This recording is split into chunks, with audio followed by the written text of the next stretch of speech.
The crisis in Ukraine is reverberating across the U.S., even to a rural town in northern New Mexico. Special correspondent Kathleen McCleary has the story. That's even better than we do at home. Decorating eggs with multicolored patterns in wax is an Easter tradition for Max Sosnowski. The 16-year-old is from Poland with Ukrainian roots. We call them pisanki. It's a name that is there both in Polish and Ukrainian. We celebrate a new life, we celebrate a new hope, which I guess is really important right now. Max and others here at the Armand Hammer United World College are paying close attention to the war 6,000 miles away. 230 students from 90 countries attend this high school. Its home is a former 19th century resort they call the Castle, nestled in the foothills of the Sangre de Cristo Mountains, about an hour east of Santa Fe. This is one of 18 United World Colleges spread across 5 continents. The first opened in Wales in 1962 at the height of the Cold War. The aim then and now remains the same. The mission is to make education a force for peace and a sustainable future. Let's look at it together. Victoria Mora is the school's president. So what happens here is that anything you see in the headlines, there are human beings here who not only have really strong views because they come from the places that the headlines are addressing, but they also have deep, deep connections. One of those is 19-year-old Masha Novikova. Her parents and 3 younger siblings live in Cherkassa City, southeast of Kyiv. When air raid sirens blare, they hunker down in a bomb shelter near their apartment. Whenever I call them, I just want to make sure they're alive and safe. The family has a summer home in Irpin, which miraculously survived heavy Russian shelling there last month. The city has since been liberated by the Ukrainian military. All houses around our house in Irpin are completely destroyed.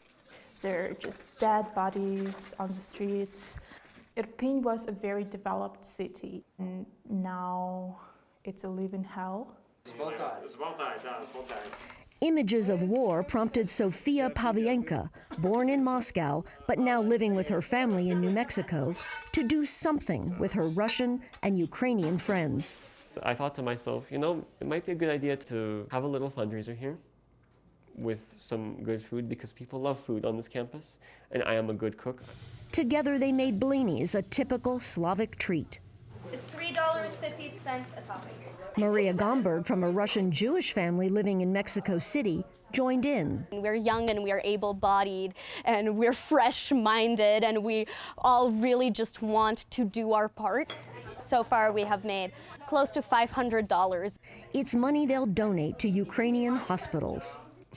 This is not going to buy you a tank. This is not going to buy you a whole hospital. This is going to buy maybe a couple bandages. It's good to feel that you're doing something, no matter how small. I can educate people, I can fundraise, I can make people aware of what's happening. Raising awareness is why Max spearheaded an effort to plant sunflowers later this spring. We actually want to plant them uphill so that people, when they go up to the castle, they can see both the blue sky and the yellow sunflowers, which altogether it makes up the Ukrainian flag, the Ukrainian colors. Back in Poland, Max's parents host evacuees who have told the family Ukrainian forces carry sunflower seeds as symbols of hope. There's so much stories about soldiers having sunflower seeds in their pockets, so that if they don't make it, at least sunflowers would one day grow from the independent Ukrainian ground. And there's so much of meaning to it. This is my idea to inspire people this way. Coping with crisis and conflict isn't new here. Zara Ahmadi came to California from Afghanistan in 2016. She understands what her Ukrainian classmates are experiencing. Several members of her extended family evacuated from Kabul last August. It's really scary and it's sad, and that's the same as how I felt when the Taliban took over Afghanistan. They are far away from their family. They don't know what is going on. I'm really worried. Like, there's a really huge chance of many people I know that they would just die, they would get killed. And I don't think I would be able to process and survive it. And it would be a massive loss.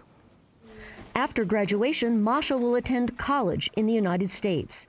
She doesn't know when she can go back to Ukraine. For PBS News Weekend, I'm Kathleen McCleary in Montezuma, New Mexico.